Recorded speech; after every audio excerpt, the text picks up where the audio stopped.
Sleep is the only time that your body is regenerating. Yes. Period. So if you don't go to sleep, your body never starts repairing itself. I also know that there is that sleep is at odds with lots of entrepreneurs' lifestyle.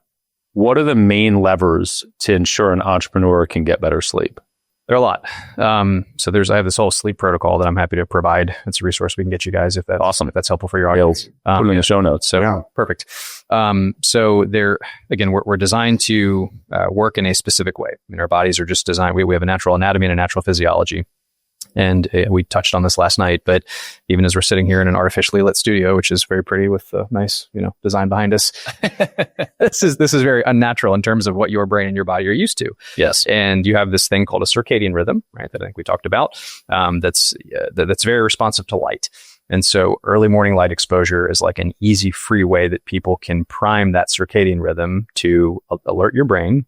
Structure called your hypothalamus, trying to go too deep on this, but that projects to a bunch of brain networks to say, hey, it is daytime. It's time to be alert, awake, focused, do my best work. And there's a whole series of neuroendocrine events that follow that are mediated by light, that are critical to the function in almost every cell in your entire body. So light exposure early. And equally importantly, before you go to bed, making sure that you are in a dark environment. And this could be shades, an eye mask. I personally prefer an eye mask. I mean, there's even a very small amount of light can actually penetrate your eyelids and send a signal to your retina to block the release of melatonin, which actually helps the sleep onset and helps ensure that you achieve quality sleep. So that's an easy pickup for people. Morning exercise, I think we touched on. So training, I mean, if it's train at all during the day or don't train, I'd pick train. But if you had train early or train late, I'd pick train early for several reasons. Quality exercise, or at least intense exercise, especially early in the day, helps promote quality deep sleep. It gets back to some of that reparative function, restorative function. So that helps you get better quality sleep to actually do the repair that your body needs. Not to mention, there was actually a recent study. This is like a month or two ago in Nature, I believe, where they looked at Whoop users. So I've got an Oura ring, which is kind of what I have. You got the Apple Watch, right? You got one? Well, there you go, Oura. So all of course, our biometric devices. Beyond a Million, brought to you by Oura and Whoop. Yeah, exactly. You owe me money, Aura. Right. But they looked at Whoop data, and this is like over like 1.4 million nights. Looked at like tens of thousands of people, as I recall. So not 5 people, and wherever, right? So quality data. Yep. And it showed that people that did intense exercise within 4 hours of bedtime had poor sleep. I mean, their resting heart rate was elevated. Their heart rate variability was decreased. And so again, I'm back to my knowledge, there's no comparison of no exercise versus late exercise, but you're disrupting that rhythm, and your body's designed to be more active earlier. So early, and I'm getting on a tangent here, but early light, early exercise, proper nutrition early.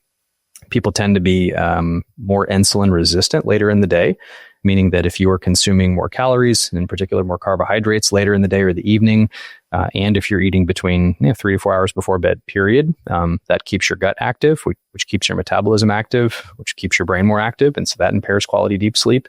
And think about the average day that we all live, right? We're constantly going from A to B, and we're bouncing around, and we're squeezing workouts in where we can, if we can. We wake up to artificial light. We're staying up late on computers and screens and watching TV and all that stuff. Our circadian biology is totally out of sync with present day life, and the other thing is you don't feel a lot of these changes. So right. This is destructive to your biology, and you don't always notice it, which is also a problem. So this is why I think education is important, and people understanding how this stuff works is important, because again, over time, over 20, 30, 40 years, especially if you have the wrong ApoE genotype or something, this is like gasoline on a fire for premature cognitive decline, that kind of thing. Also, we don't talk about our favorite vice, coffee. Yeah. Like, I love coffee. Who doesn't love coffee? Yep. But like, I've really had to learn to tame down the caffeine. Yep.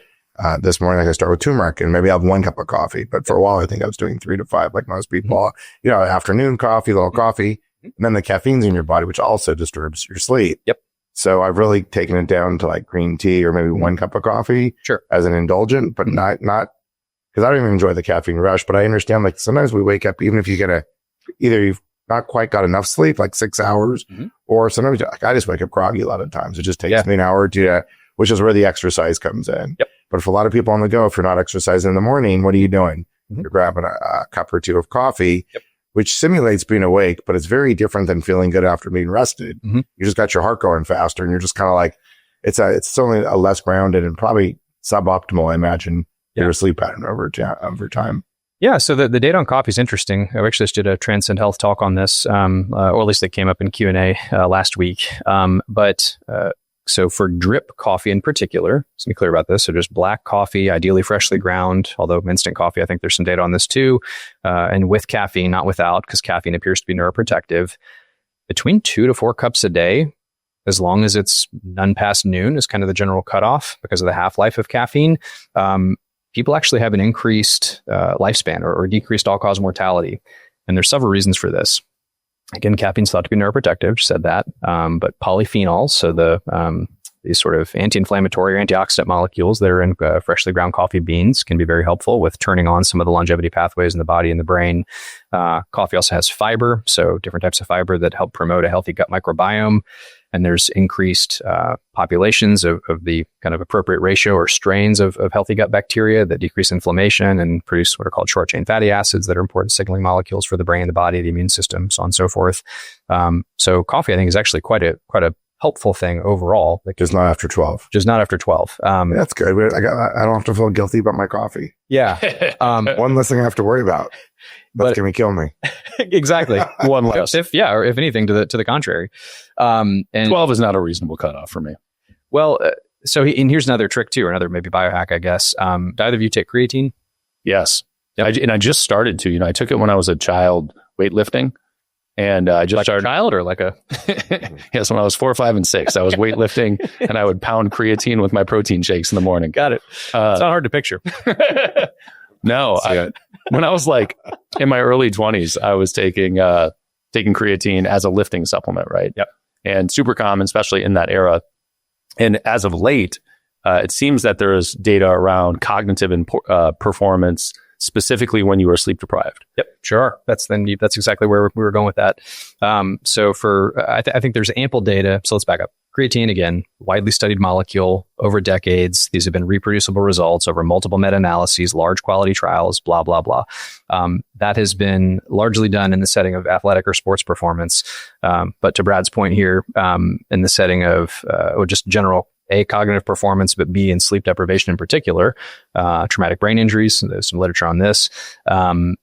A dose of certainly 5 grams a day. So this is creatine monohydrate we're talking about. You want to make sure that any supplement you get is third-party tested and, for purity, all that good stuff. Let me pause on that for a second because there are multiple types of creatine, aren't there? Yep, there are. So what's the difference in what? Because this is one of the problems with something like creatine where it's like there's tons of data on it, there's tons of studies, tons of tests. Yep. And then it's like, oh wait, there's creatine monohydrate, and then there's like 5 other derivatives.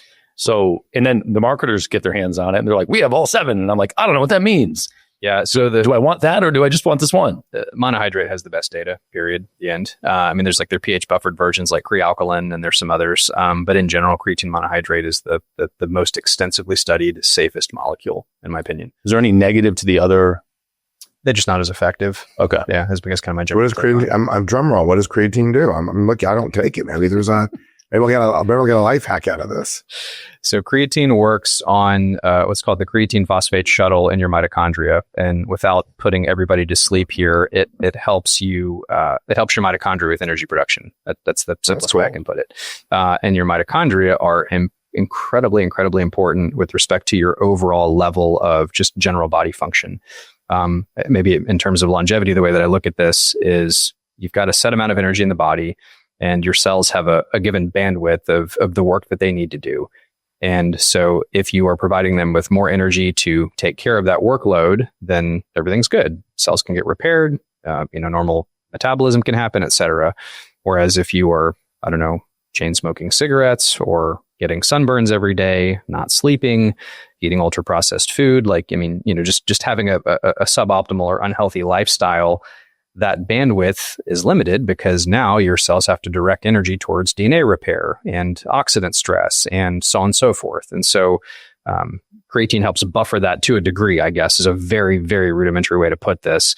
But it does help with athletic performance, with strength, with recovery, et cetera. So is creatine for everybody or is it for people who are I think I think it's for everybody. And the more data coming out on this, to me appears safer and stronger, not just for baby Brad power cleaning, in his diapers, or even today, but with cognitive performance and just with general cellular health. I think it's a great longevity supplement. It's a cheap, easy thing to take. But where I was trying to go initially is with the coffee is that if you're sleep deprived, you can take really up to like 20 grams a day, probably even more than this. There's some studies out of Germany, I think, that actually did like a milligram per kilogram dosing was even higher than this.